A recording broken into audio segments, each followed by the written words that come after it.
Téléspectateurs de Haïti Média Télé, bonjour. Voici les informations dominantes de cette semaine pour Haïti. La hausse des prix des denrées alimentaires et des carburants est déjà en hausse en Haïti depuis le passage des ouragans. Ce qui nous paraît confus, c'est que nos journalistes sur place ont constaté des camions de riz sortant de la douane et un officier de cette douane nous a confirmé que ces dons ne seront pas redistribués aux victimes du cyclone. Les ouragans qui ont fait énormément de dégâts par rapport aux précédents nous permettent de ne pas comprendre et de voir justement que uniquement le golfe naïf du côté du nord d'Haïti est montré, alors que dans le sud, Fond-des-Nègres, Ville-des-Cailles et Jérémie, la situation qui est aussi grave parce que la route reliant le sud à Port-au-Prince est aujourd'hui inexistante. Nous sommes encore dans l'impossibilité de vous donner le nombre exact des victimes de ces ouragans, car tous les jours on découvre des cadavres sortant des boues et dans les maisons. Voilà, on a pu constater également que beaucoup d'ONG en Haïti sont présentes et que beaucoup d'associations souhaitent apporter leur contribution pour aider le pays. Pour l'instant, les journalistes ont pu uniquement constater un marché que le gouvernement vénézuélien a construit et que nous sommes encore dans l'attente de aides venant des autres pays.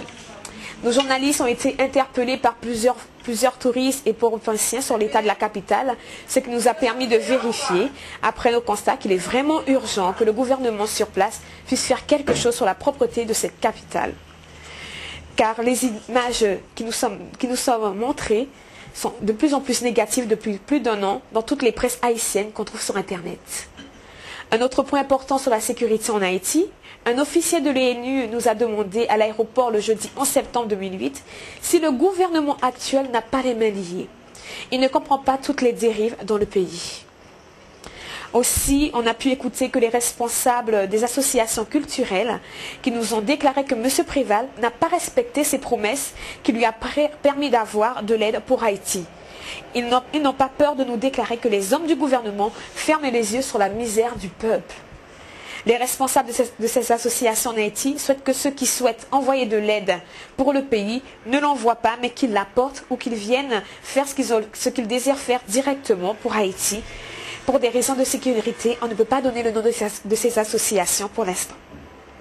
Haïti Média Télé en France remercie les journalistes qui ont pris des risques énormes pour avoir ces informations. On est le 13 septembre 2008 et n'oubliez pas ce soir que vous avez Criolla en live avec AD Musique à l'espace Chevreuil au 98 avenue de la Liberté à Nanterre. Voilà, c'était les informations les plus importantes. Je vous dis à la semaine prochaine sur Haïti Média Télé. Bonsoir.